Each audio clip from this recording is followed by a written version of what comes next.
Hello, my name is Juri Love. My website is jurilove.com, jurilove.com. Today I wanted to talk about racism. I am Japanese and I was born in Japan. I was raised in Japan and I came to America in 1998.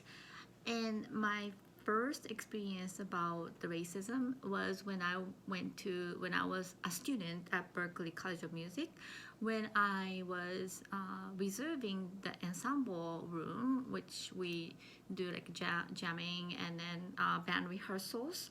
That it's got double booked, and then the officer came and then said to the white kids who had the room but they got kicked out, and then as they got kicked out, it's just like mistake. And I don't know exactly what happened, but as they were walking past us, that they called us fucking Japs.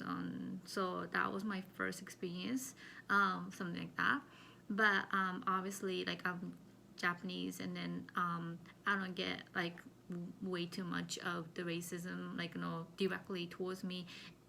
Except sometimes, like people assume that I don't speak English, which is like understandable. I didn't speak English, it's just a fact. But I think I speak English okay now. But like some people, like when I was working at Starbucks, that people was like, oh, is there any like white people or American people who can explain about my latte? And I'm like, I'm a shift supervisor and I'm capable of explaining to you about the latte that you want. And then so sometimes people say something like that. But today I really wanted to talk to you about why I wanted to make this video about racism, because I was so inspired by Emmanuel Acho, his YouTube video about uncomfortable conversations with a black man, and I watched all of his episodes, and then it's very very inspiring, and how he really intend to make a bridge between the white people and the black people, and then talk about this issues that people are uncomfortable of. So I highly recommend checking out his videos, and there are over 70 million views, so I'm sure you've watched it already. But if you haven't, check out Emmanuel Acho's Uncomfortable Conversations with a Black Man, which is now became Amazon #1 bestseller, of course. And I was watching his interview and in the videos, and I was just so inspired to have dialogue about the racism. And I'm a journalist, and I've written some articles when George Floyd's death happened, and then there was a protest that was organized by white people. I actually went two of them, and one I covered, one for the newspaper, and the one I covered for the cable, Foxboro Cable Access where I live. And I went to a protest in Boston as well, and it really made me realize that I'm Japanese, obviously, and like as a journalist, my job is to be unbiased and then let people speak about the matters. So it was very inspiring to interview a lot of people about racism, and then the direct questions that I ask like triggered a lot of good answers. So one of the article that I wrote last year, I just wanted to share. The title was called "More Than 100 People Turn Out to Foxboro Common to Protest Racial Injustice Following the Death of George Floyd," and that was published on May 31st. I remember that day I was writing another article about farmers market, and then I got this call that this is happening. So I called my boss, and he said, "Oh yes, go ahead and cover it." And that was like 12:30, and then the protest was happening at 1:30, I remember. But then she asked me to finish it by like 3 or 4, so it was very quick turnaround. And then I went to take a picture and take pictures and interviewed a couple people, and then whipped this article. But one of the person that I interviewed, she and her daughter came to the protest, and then that quotation like was very powerful, so I just want to share it with you. And then she basically said, my daughter and I unfortunately feel very strongly that things aren't going to change until white people get outraged and show it's time to change, because Black people have been trying to change things forever and nothing has changed. So we have to stand up and then stand with Black people. And so this is a white mother and daughter, and then they came to protest, and then majority of them were white, and there were some Black people too. But I was like very inspired to interview a lot of people and then see the level of compassion that they had towards this issue. And then I think things are starting to change. Like I kind of can feel it. But recently I watched some video about KKK, and then this Black person, Daniel, who had a talk about how he went to witness and then went to rally and then learn about it. And then I think the dialogue that Emmanuel Acho, for instance, is doing is similar in the way that he's having very, very uncomfortable conversation with white people, like, some people about the racism. So I have one really bad experience about racism when I was living in a town that I'm not going to disclose, but I was married to a Black man, and for one incident that we experienced was really extreme. So just wanted to share some details. What happened was our car got broken in at 3:30 in the morning, and then we saw a man trying to steal the stereo and then smash the window and then threw the car seat of my son. So we called 911. So we called 911. The man was still in the car. So we definitely didn't want to encounter this guy because we never knew like he had a weapon or whatever. So we called police, and then I was like, I was relieved that he called the police and then that it's gonna be saved. But instead I heard this yelling from the police officer, like the two white police officers yelling at my Black husband and saying like, oh, why the hell did you call me for? Like, why the hell? So I'm like, what? And then it was like ridiculous. And then they said to him, if you didn't do this, who did it or something? So I'm like, what? But what happened was I heard them yelling at him. So I brought my son, I think he was maybe 2 or 3, and then grabbed him, and then basically like went in between the officer and then my ex-husband who's Black. I inserted myself and I said, why are you yelling at him? Why not trying to go after the guy? So we called 911, and then they said, oh, and then my ex started to say, oh, I don't want to live here, I'm scared, blah, blah, blah. And then the police officer was saying, then move or something. And I said, it's expensive to move. So, and he's like, oh, this is an inexpensive place to live or something. So he was completely rude to me too. So anyways, the next morning I called the Attorney General of Massachusetts, and then I filed a complaint to the town selectman, and then the chair of the town selectman for that town, and I emailed the chief police as well.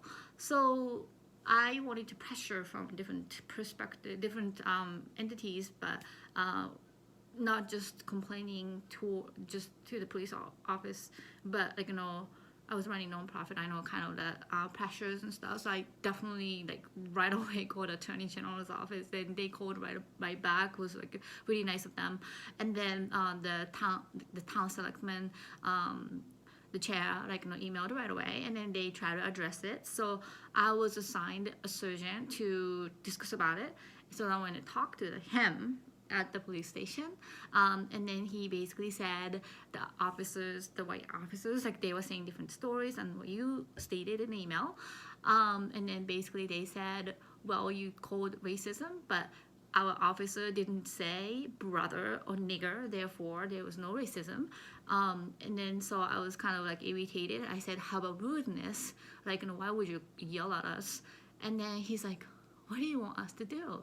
So I'm like, first of all, I want you to train every police officers how they respond to 911 callers, and then have decency of not yelling at them. And then benefit of doubt that they didn't do it, and then just investigate and then go after the bad guy, and that's what we wanted. So just please retrain officers. That's what I said.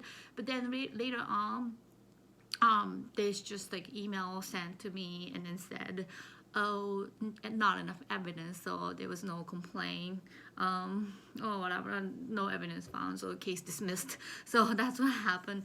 But later on, maybe like, I don't know, 5 years later or so, I've heard from some other resource that some other people that the particular town's police chief got fired. So I've heard a lot of different stories from that. So it's just a real experience that I had, so I just wanted to share.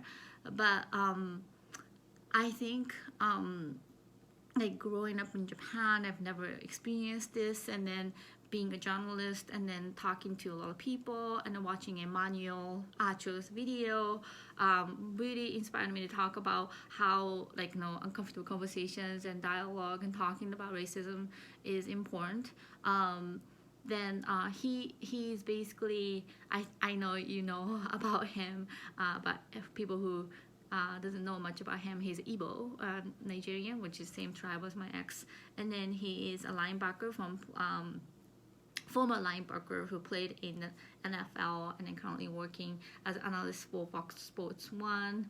And then he really talks about in the video that he was raised in like a white, majority white high school and never really had like a black people.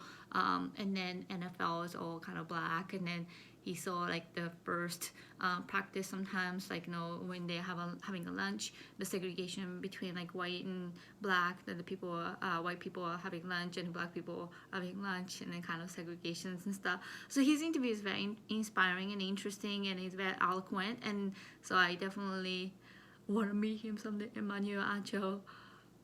My name is Juri Love. If you ever want to have me as a guest, please do. And then I just want to touch base a little bit about Japan, because we obviously don't have racism black and white, but we have a history of caste system, but it's called Shinokosho, where the samurai era was like samurai is the top tier of the caste, and then farmer, and then businessmen and stuff. But they made this 4 ranks, but under it, it's called untouchable, which is called buraku, which is actually sadly kind of exists still in Japan. And then I've met some girl from buraku, and then she said, "Oh, you're lucky, you're not from buraku, so you can marry anyone, but we can't," and stuff. So we do have sort of those issues in Japan, but not like black and white, obviously, issues. But I just wanted to have this dialogue and then bring my perspective about how talking about it and then having a dialogue is important. And then to me, I have a lot of conflict between, I'm not good at confrontation, have conflict within me from my PTSDs and stuff. But I try to have direct conversation as much as possible. And then I try to go over my fear about confronting people, but not only just that, this uncomfortable conversation with a black man by Emmanuel Acho is absolutely inspiring, so I highly recommend watching it if you haven't yet. And then I was talking to my friend about how can we tackle about racism. Is one of the things that I think it's lacking is exchange program. And exchange program was something that I experienced when I was a teenager, and then also traveling the world. And then especially when you go from America to Japan, that they call you gaijin, which is like a foreigner, and then you become kind of minority. And then also when I went to Senegal or Ghana, I was absolutely the minority, and people were staring at me. Like even America, when I started a program in Dorchester, Massachusetts, which is majority black people, they were like staring at me like, "Wow, you here?" kind of things. But anyways, I think implementing exchange program and then allocating the budget to encourage young people to travel more and experience the world and gaining a perspective about the cultures and different people having a dialogue with different type of people is very important. So I really encourage that. But I just wanted to have this conversation.